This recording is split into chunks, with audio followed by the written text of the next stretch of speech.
Welcome back to the channel, guys. Today I'll be playing some more Lords of the Fallen, and the game has received a massive overhaul and upgraded to version 2.0. It comes with a whole heap of upgrades and adjustments, and basically the game is what it should have been with the help of so much community feedback. I believe this game's had more than 50 updates to get to this point. I thoroughly enjoyed this game. I already beat the game, and it's good to see that it's carried on trying to polish all of those things that everyone had issues with, and you would have to check out exactly what they've changed. There's too much to list, but I'm just going to go through the in-game settings anyway, just to let you know how I'm playing the game. So playing at a resolution of 3840 by 2160, no frame rate cap. I'm using Nvidia DLAA, so this is deep learning anti-aliasing, not upscaling. Game also does support Nvidia reflex low latency, AMD FSR 3 and Intel XeSS, which is actually at 2.0 now as well, I believe. So if you got like a battle mage architecture, you should be able to take advantage of that performance bump. In terms of graphics, I've put everything to cinematic settings. Now this is the highest is available, and of course cinematic really probably isn't advised for gameplay, but if you've got the brute force to get playable frames, then why not? I may as well use it. And the RTX 5090 is exactly that kind of GPU that can achieve a playable frame rate. So as you can see, getting over 100 FPS here at native 4K, and this is an early Unreal Engine 5 game, and many know that this game, I think I played on my 1390 when it first came out, was just really demanding. So it's good to see you can get a decent frame rate at native now. Of course, some people are born into roles of tremendous responsibility. My name is Andreas of Ebb, esteemed scion of nobility, but far more than that, descendant of the great ruler Andanas himself, as proven by my family's book of lineage for one. That's right. Through my veins flows the blood of the legendary hero who defied Adir and the Rogar and saved the whole world, only to be betrayed and murdered by a common criminal. Okay, good to know. Anyway, let's make our way. So they've made a few changes. For example, I found myself once or twice getting lost. They've actually made like almost like a waypoint system. So if you hold the lamp up and you press X, well, I'm using my PlayStation 5 pad, so you press X and it will basically send out those butterflies that will kind of show you where you're meant to go. This would have been so helpful in my original playthrough. Sometimes you load up a file and you got no idea where you're going. So that's a good quality of life adjustment. Careful if you're headed for Pilgrim's Perch, friend. The hallowed sentinels don't welcome everyone.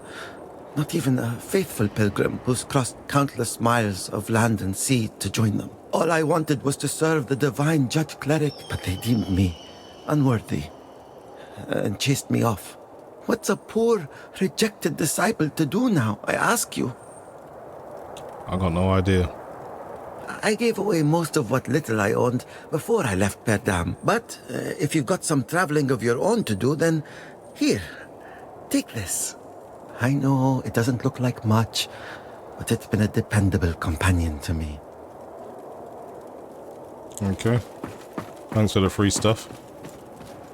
So most of you already understand how the game works. You've got the realm that you're in now, which is basically the normal living realm. Then you've got the Umbral realm. It's like a world underneath a world, and sometimes you need to explore the other world to progress. So it's an interesting system that they made. All right, let's use some ranged magic.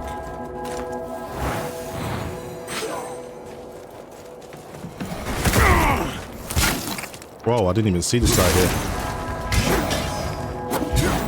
So my build is primarily just more of a tanky build. It's not got hardly any agility. Can absorb a lot of damage, and I mainly use a big great sword, and then because you can dual wield on this game, it kind of offers a different kind of a style, and it's useful. What I like about this game as well, you can switch between dual wield and single weapon while in motion. So while you're doing an attack, you can actually adjust how many weapons you want to use, which is pretty unique to this game. All right, let's use some more magic. Yeah, range range is so useful on this game. You can obviously use normal weapons like crossbows and arrows, but I prefer the magic.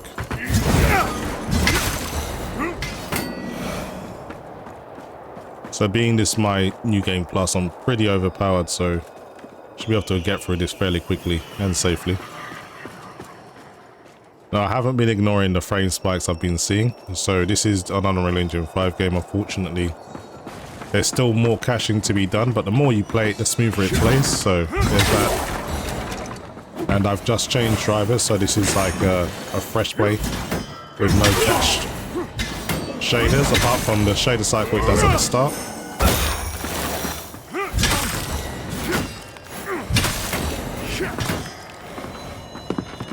Right.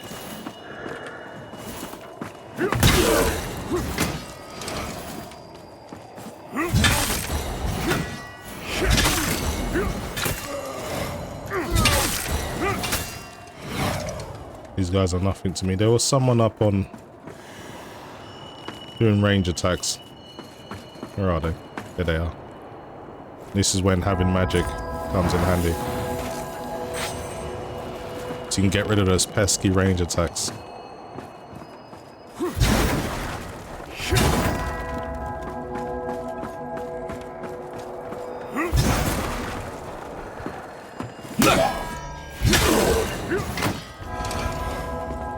Should probably heal up a little bit. Usually when you go to attack someone that's on the edge, it's usually a setup. There's usually an ambush or something, so I'm going to do this with a range attack.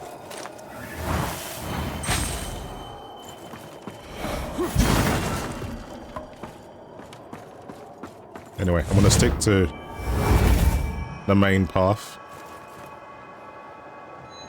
Let's go back to my lamp. So we got to go up these steps. But yeah, performance is good. In terms of memory requirements, it doesn't require a lot of VRAM, so that's good as well.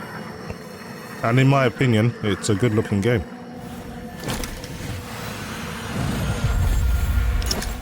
So Vestige points are the equivalent of bonfires. You can level up your character, you can rest, and you can teleport to different areas as well, which you've already traveled to. You can also set mini Vestige points with seeds, which you find in the game. So you don't necessarily need to be at a stationary one. So if you're progressing through the stage and you see a plot of weeds and grass on the floor, you can usually plant a seed, which allows you to have like a mini checkpoint, which you can do all the same things. Only problem is with that is that checkpoint will only remain active until you plant a new one.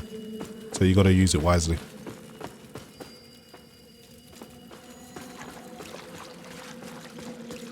But yeah, the 5090 though, having no issues cutting through this game. I mean, 100 FPS, just under 120 is probably not ideal for everyone.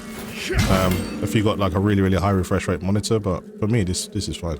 The cleric's welcome comes behind the edge of a sentinel's blade, more often than not in this place. Makes me curious how you're still breathing. I suppose dangling the promise of salvation from one hand and the threat of death from the other keeps a pilgrim obedient. Is that what I am? Nah, on second look, you're not just another deluded lamb, are ya? You know, not long ago, I saw a dark crusader carrying that same lamp. Now it's in your hands. Again, curious. I know they'd see you rejuvenate those obscene monuments preventing a deer's return. Don't. That's a threat, but also advice. A deer rewards the faithful. Okay, well, thanks for the info. Wonder what's down here. Might as well check it out. I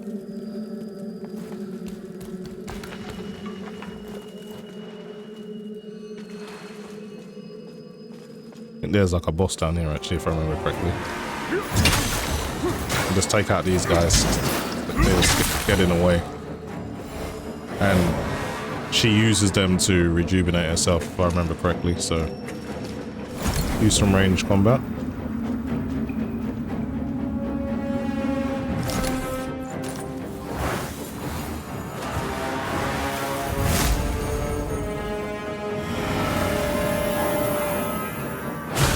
Come on, let's go.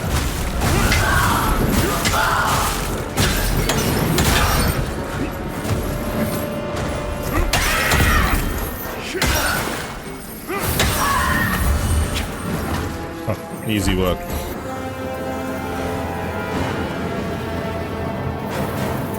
It's crazy how much stronger you become just by one playthrough.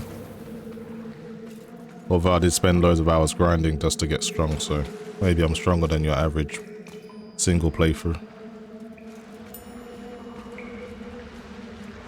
I think there's actually something else in here I need to pick up. Let me just double check.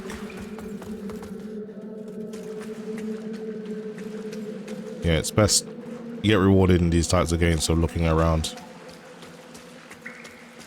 Let's just have a look. This is where I came in.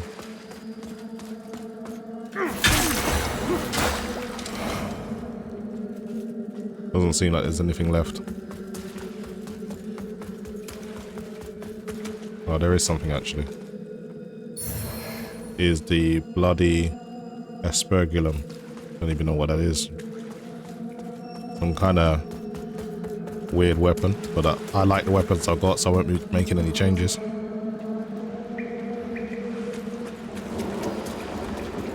Okay, on the way to Crow's Perch now.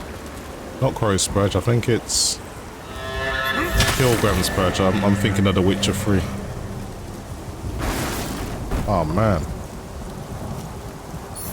Thought I was gonna fall to my death there, so relieved.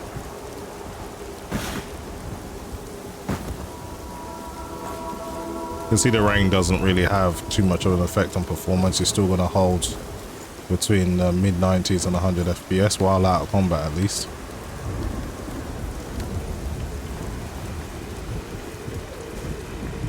Okay, so earlier I was mentioning when you come across weeds and some grass, you can plant a seed. Now I don't know if I've got any on me, let me double check. I do. So you can kind of make yourself your own vestige point.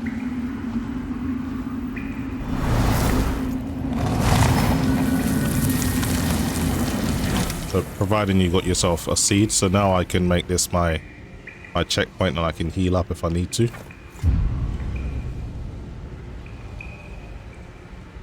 And these are useful because everyone knows in these types of Souls-like games, if you kind of die, you're not necessarily gonna start back from anywhere close to where you were, and having these portable kind of prestige points really help.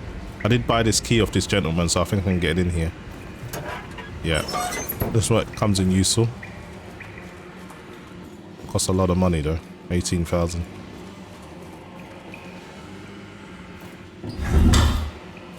So you get the resonance armor set, which I don't need because what I've got is actually better for my build, but it's really good for your first time playthrough. And if you're a collector and you like to have one of everything, then it's something that's you don't want to miss out on.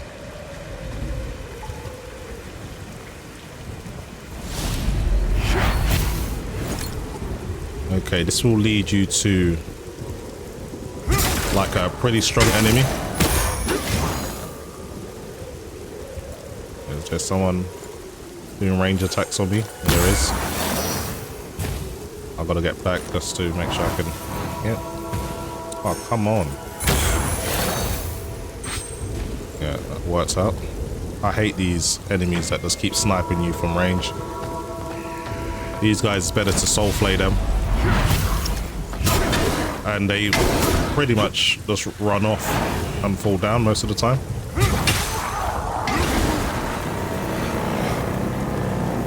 So I avenge a lamp bearer who got killed by that thing.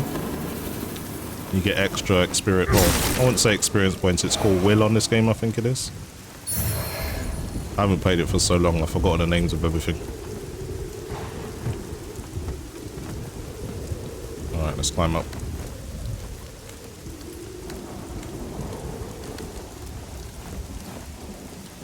Gotta look around. They always like to set ambushes on this game. Either it's above or behind something.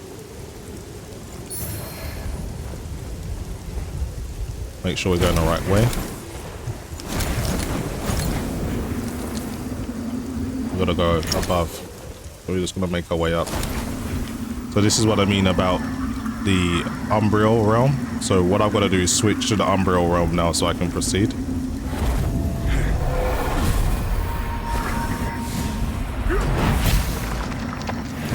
What they've also done on this game is they've added a manual jump button just to add a bit more precision. There's a lot of places where you've got to jump and it does it automatically once you reach the edge. Well, it used to at least.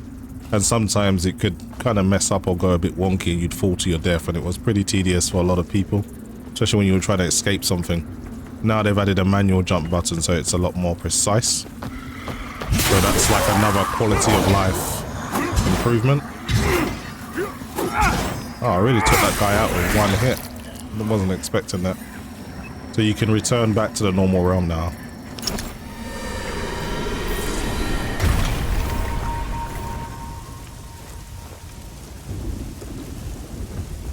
Okay, all good. Let's climb this ladder and keep moving. I can't remember what the next boss is, but I'll try my best to get there. But these stages are pretty long, so all depends how long it takes me to get there.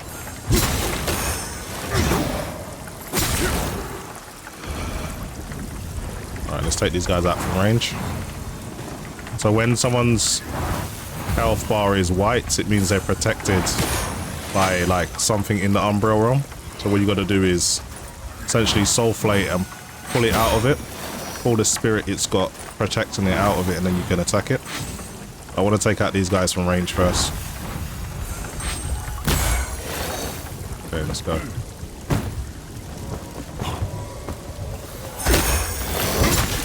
So now I can use my lamp, soul flay whatever's protecting it. Let's see that first.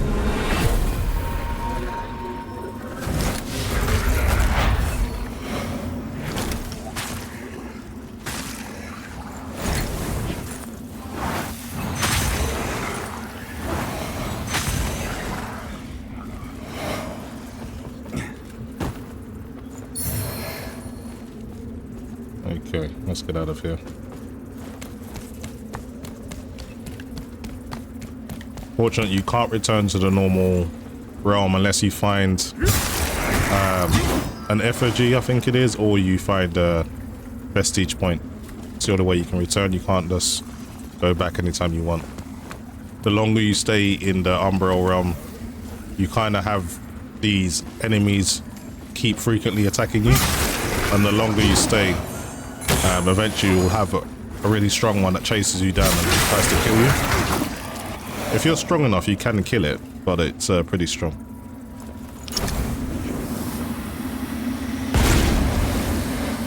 Save myself getting blown up. I think there's something around here. Yeah. What do we have here? Holy blood ring. I think I already had this before, but just make sure I'm going the right way. Yep.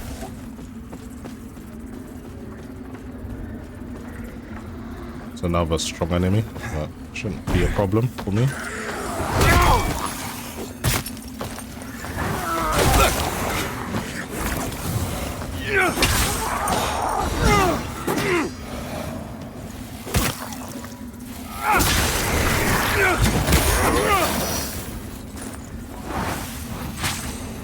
Love the way I can one-shot these things. I've made sure I've tried to acquire the most powerful spells I can.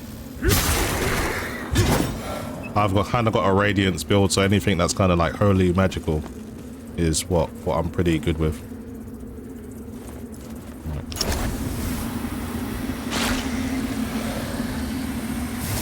Okay, there's something over here. I don't know if this is the way I'm actually meant to go. I don't think so. This is like an extra thing you can get. This one's a little bit risky to go over here. Let's go and check it out anyway.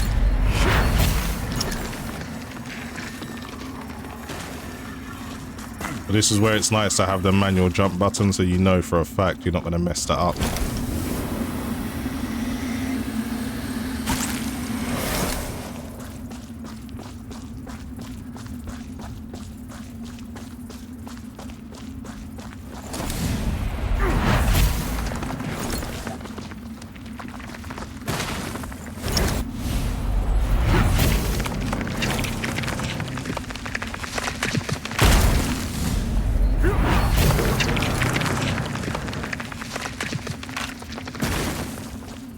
Let's keep going. Make sure there's nothing hiding around the corner or something trying to push me off.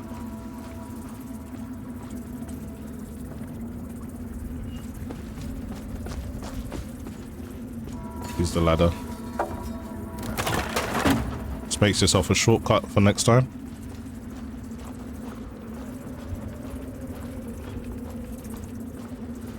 What do we have here? Fawn Crimson Rector Sword. So it's almost like a smaller version of my greatsword that I've got. I'm using dual wield now, but I'll go back to single-handed.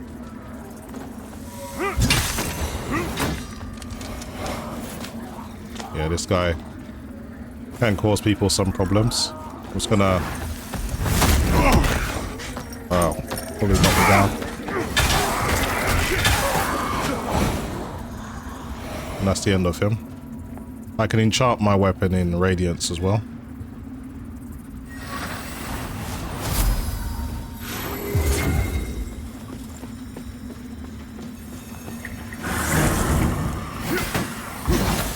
He's not an enemy, so that's okay. Okay, I find myself a proper Vestige point, which I'm going to activate.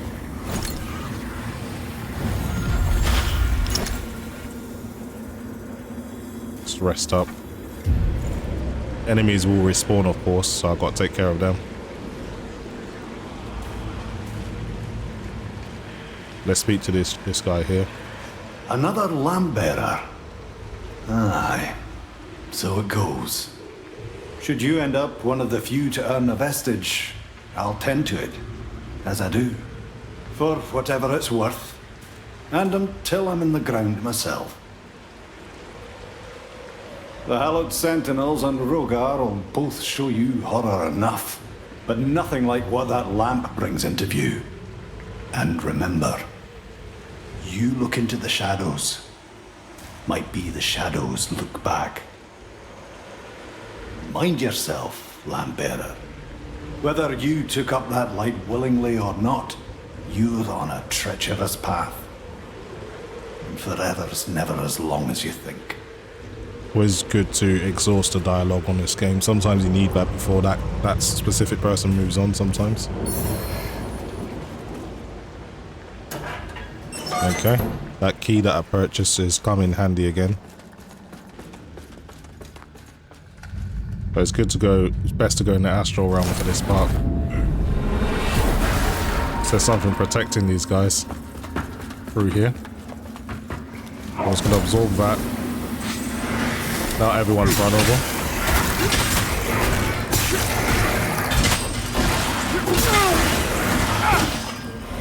This is when dual wielding becomes useful, when you got a wide arc. You can just hit everyone in front of you and behind you. So you can see there's two pickups here, only one of them is real. You can see the one with the wiggly kind of tail. That's like a moth. It's a spirit basically trying to hide. If you try to pick it up, you'll get yourself hurt. So I'm just going to pull it forward using the soul flay, and you essentially kill it. You got to be mindful of that.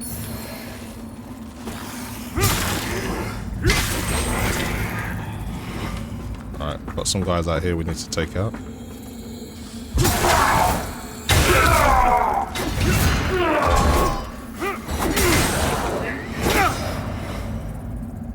Okay, we're good.